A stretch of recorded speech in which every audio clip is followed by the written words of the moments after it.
This podcast is organized by Krishna Dance School Academy and presented by Enjoy Films and Production. હવે આ જ ડાયલોગને તમારે કઈ comedy રીતે કહેવો હોય કેવી રીતે કરી શકશો? બેલાની કહાની બેલાની જુબાની. તો એક્ટિંગની ઈચ્છા તમને ક્યારથી થઈ?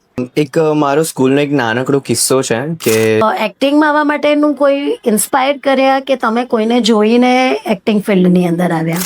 એક્ટિંગ માટે મેં Krishna acting modelling dance and drama academy છે. એને કેટલા ટેક આપ્યા તમે? કોઈ પણ સીન હોય 2 થી વધારે રીટેક આપ્યા જ નથી. કયો એવો એક્ટર છે કે જે તમારું ઇન્સ્પિરેશન છે?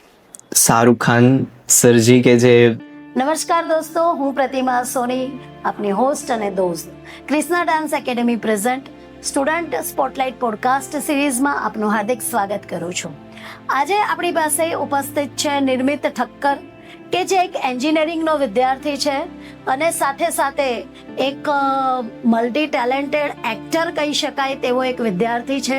તો આજની આપણી વાતની શરૂઆત આપણે તેનાથી કરીશું. સૌ પ્રથમ નિર્મિત આપનો સેલ્ફ ઇન્ટ્રોડક્શન આપશો પ્લીઝ?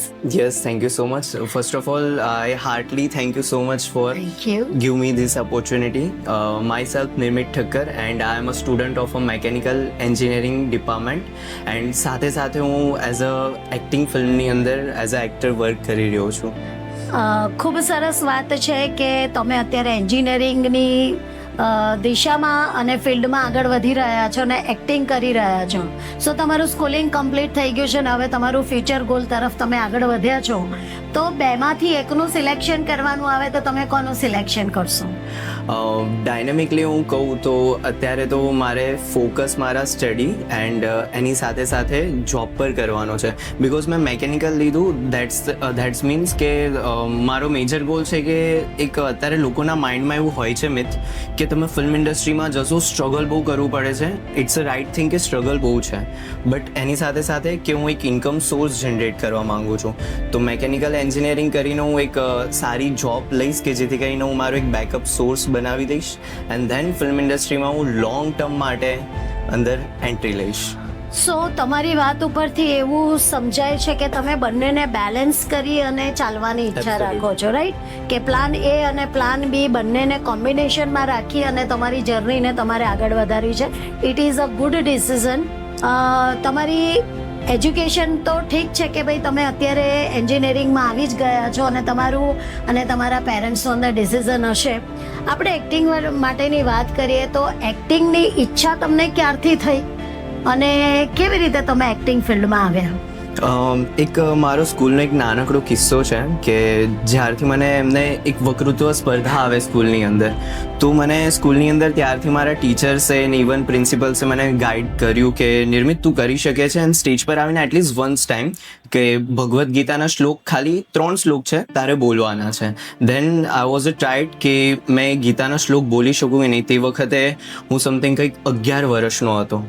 તો એ વખતે મેં ટ્રાય કર્યું એન્ડ ધેન પછી મને લાગ્યું અંદરથી જ, I don't know, but I feel that કે 11 વર્ષની ઉંમરમાં જ મને એવું ફીલ થયું કે આ સ્પોટલાઇટ અને આ સ્ટેજ માટે હું બન્યો છું.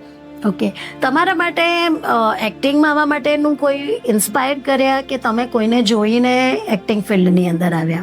નહીં, આજે મારો સ્પાર્ક થયો ત્યાંથી જ મને એમ થયું કે નહીં મારે એક્ટિંગમાં સ્ટાર્ટ કરવું જોઈએ. ધેન પછી મેં બધા એમ તો આઈ નો ધેટ કે સિનેમાઝ ને બોલિવૂડ ઇન્ડસ્ટ્રી બહુ મોટી છે, તો મેં ઘણા બધા એક્ટર્સને જોતો હતો એન્ડ ધેન આઈ ફીલ કે આ બધા એક્ટિંગ કરી શકે છે તો મારામાં બી તો કંઈક એવી નેચરલ સ્કિલ હોઈ શકે ને. એન્ડ ધેન પછી મેં પોતાની જાત સાથે આત્મમંથન, તો મેં એ વસ્તુ કરી પોતાની જાત સાથે. દિલ્હી બેસીને એટલીસ્ટ 30 મિનિટ પોતાની જાતને આપતો કે શું આ કરી શકું છું, નહીં કરી શકું. બહુ બધા ડાઉટ્સ આવતા હતા માઇન્ડમાં એન્ડ ઓવર થિંકિંગ હું બહુ વધારે કરતો હતો. પછી એક વખત એવું થયું કે મને મારા પેરેન્ટ્સ સાથે મેં વાત કરી, એમને એક પ્રોપર ગાઈડન્સ આપ્યું એન્ડ ધેન પછી મેં ડિસાઇડ કર્યું જેવી રીતે કે એક્ટિંગ યા તો કોઈક સ્ટડી શીખવી હોય યા કોઈ હાયર એજ્યુકેશન પર જવું હોય તો આપણે કંઈક શીખવું પડે, એના માટે નોલેજ લેવું પડે. એવી રીતે એક્ટિંગ માટે મેં Krishna acting modelling dance and drama academy છે. તો એના કાસ્ટિંગ ડિરેક્ટર અને કો પ્રોડ્યુસર મિસ્ટર અમિત ઠક્કરજી છે કે જેમની પાસેથી મેં આ પ્રોપર બધું ગાઈડન્સ લીધું એન્ડ પ્રોપર એનો કોર્સ શીખ્યો. અને એમની સાથે મેં અત્યાર સુધી સમથિંગ 4 to 5 ફિલ્મ્સ ડન કરી છે એન્ડ રિસેન્ટલી મેં 2 ફિલ્મ એમની સાથે સાઇન કરી છે. ખૂબ સરસ વાત છે. એટલે કૃષ્ણા ડાન્સ એકેડમીની અંદર તમે એક્ટિંગ શીખ્યા છો. Absolutely right. તો અત્યાર સુધીમાં તમે 4 ફિલ્મ કરી ચૂક્યા છો. તો એ 4 ફિલ્મની અંદર તમારો સૌથી દિલને સ્પર્શે તેવો રોલ કયો છે? રિપોર્ટરનો રોલ. Okay. એક ફિલ્મ હતી Bela film. It was a release in 2025 30 May something right. મને દિલને એટલે સ્પર્શી વધારે કે it's a rape oriented woman oriented film ને એની અંદર એક રિપોર્ટરનો એવો રોલ છે. વી નો ધેટ કે reporter media is the real power. Like અત્યારે આપણે જેવી રીતે વાત કરી રહ્યા છે કેમેરાના થ્રુ રાઈટ. તો એમાં એ ટાઈપનો રોલ હતો કે એક રિપોર્ટર છે જે હિડન વેમાં બધી ઘટના થઈ છે, જે બધી ફાઇલ્સ છે, પોલીસ છે સામે, બધું જ છે. બધા પોતપોતાની રીતે વર્ક કરે છે. એક બાજુ રાજ્યતંત્ર વર્ક કરે છે, પોલીસ કર્મીઓ વર્ક કરે છે, બટ એક મીડિયા એ હિડન રીતે વર્ક કરી રહી છે. કોને? એક સ્ત્રી માટે, એક વુમન માટે કે એને ન્યાય અપાવવાનો જ છે. ઓકે. તો એ મીડિયા એક રિપોર્ટર તરીકેનો રોલ હતો કે જે પાછળથી વર્ક કરે છે અને ધેન આગળ આવીને બૂમ કરે છે, એની આખી સ્ટોરીને રિવીલ કરે છે લોકો સામે એન્ડ ધેન એને ન્યાય અપાવે છે. તો એ રોલ મને કરવા મળ્યો. આઈ ફીલ સચ અ હાર્ટલી બ્લેસ્ડ કે મને એ ટાઈપનો રોલ મળ્યો. ઓકે. તો જ્યારે તમે ફર્સ્ટ ટાઈમ કેમેરાને ફેસ કર્યો હશે ત્યારે થોડીક નર્વસનેસ તો થઈ જ હશે. તો એ વખતની ફિલિંગ શું હતી અને કેટલા ટેક આપ્યા તમે? એ નર્વસનેસ એકચ્યુઅલી એ જ્યારે હું ઇન્સ્ટિટ્યૂટમાં અમિત સર સાથે શીખતો હતો એ ત્યારે જ બધી એમને મારી કાઢી નાખી હતી. બિકોઝ એમની મેથડ સ્ટાઇલ સચ અ મેસિવ વેઝ રાઈટ. તો મેં જ્યારે સેટ પર ગયો ત્યારે મને કોઈ નર્વસનેસની ફિલિંગ જ નહીં હતી, ટુ બી ઓનેસ્ટલી હું તમને કહું. અને રહી વાત ટેક્સની, તો એઝ અ જનરલી એક્ટર્સ તરીકે વાત કરું તો આમોન બધાની તૈયારીઓ કેવી છે ડિપેન્ડ એના પર કરે છે. એન્ડ મારી પોતાની પ્રિપેરેશન એવી હતી કે મેં મારી જે ફર્સ્ટ ફિલ્મ હતી એમાં ઓલમોસ્ટ કોઈ પણ સીન હોય 2 થી વધારે રીટેક આપ્યા જ નથી. તો એઝ અ એક્ટર કઈ સ્કિલ હોવી મહત્વની છે? હું એક્ટિંગને પહેલું તો એક કલા માનું છું. આપણા એના દેવતા છે નટરાજ, કે જેમના આશીર્વાદ વગર તમે એક્ટિંગ ફિલ્મમાં યા તો કોઈ પણ આ કલાના ક્ષેત્રમાં આગળ જ ન વધી શકો. એટલે ફર્સ્ટ ઓફ ઓલ તો હું બ્લેસ્ડ બાય નટરાજ કે એમના આશીર્વાદ છે તો હું આ લાઇનમાં આવ્યો છું. એન્ડ બીજું કે તમે મને પૂછ્યું કે કઈ સ્કિલ હોવી જોઈએ. What is the acting? Reality વેમાં એક્ટિંગ છે શું? જ્યારે તમને એનું ખ્યાલ, એનું નોલેજ પ્રોપર વેમાં આવી જાય ને ત્યારે તમે એ જે પર્ટિક્યુલર કેરેક્ટર હોય એને તમે જીવવા લાગો. અને જ્યારે તમે જીવવા લાગો ને ત્યારે સામેવાળાને એ વસ્તુ ફીલ થાય. અને જ્યારે એ વસ્તુ ફીલ થશે ત્યારે લોકોને એકદમ નેચરલ એક્ટિંગ લાગશે. અને જ્યારે તમે રડતા હશો અહીંયાથી તો એ વ્યક્તિ સામે બેઠો રડશે, એને એ વસ્તુ ફીલ થશે. તમે હસાવવા માંગશો તો એ વ્યક્તિ ત્યાં બેઠો હસશે. રાઈટ. સો દિલથી તમે જે પાત્રને નિભાવશો તેનાથી સામેવાળાને તમે ટચ કરી શકશો. તમને કયા પ્રકારના કેરેક્ટર ભજવવાને વધારે મજા આવે?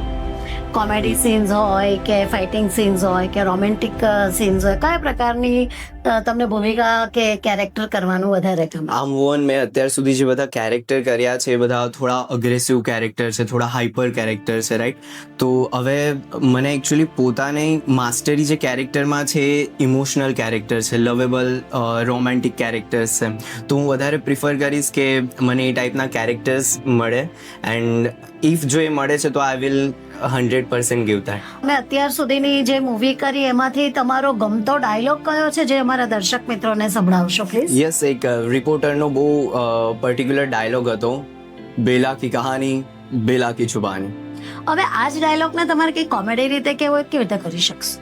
બેલાની કહાની બેલાની જુબાની. રિયલી ખૂબ એપ્રિસિએટ કે તમે ઇન્સ્ટન્ટ જે સ્વિચ ઓવર કર્યું તો તમે 100% એક સારા એક્ટર તરીકે સાબિત થશો જ.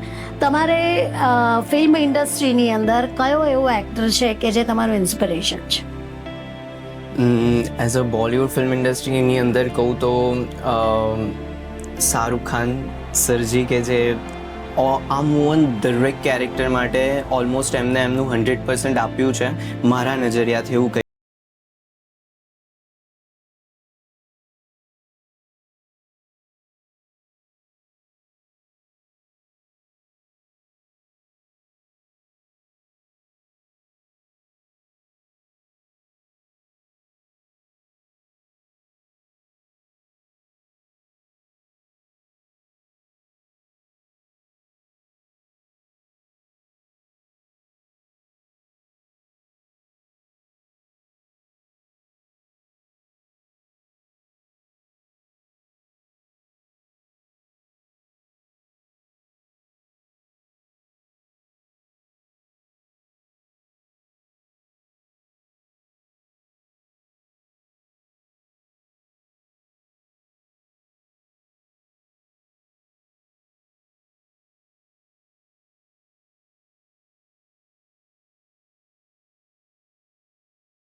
લાઈફમાં યુઝ કરું છું ને એક્સપિરિયન્સ કર્યો છે. 8 અવર્સ એવા રાખો કે જે પ્રોપર વર્કિંગ પ્રોફેશનલ હોય, જેની અંદર તમે લાઈક સ્ટડી કરો છો, જોબ કરો છો, વોટ એવર, ઇન્ક્લુડ દેટ. 8 અવર બીજા તમે એવા રાખો કે જેની અંદર તમે તમારી ફેમિલી, ફ્રેન્ડ્સ, તમારા જે તમે કીધું એ પ્રમાણે સ્કિલ્સ, તો તમે એને અંદર એન્ટર કરો. અને બીજા 8 અવરની અંદર આ મોહન ઘણા 6 થી 7 કલાક ઊંઘતા હોય, ઘણાને પ્રોપર 8 કલાકની ઊંઘની આદત હોય, તો તમે હેલ્થ કોન્શિયસ થાઓ, તો તમે હેલ્થ પર પ્રોપર ફોકસ કરો.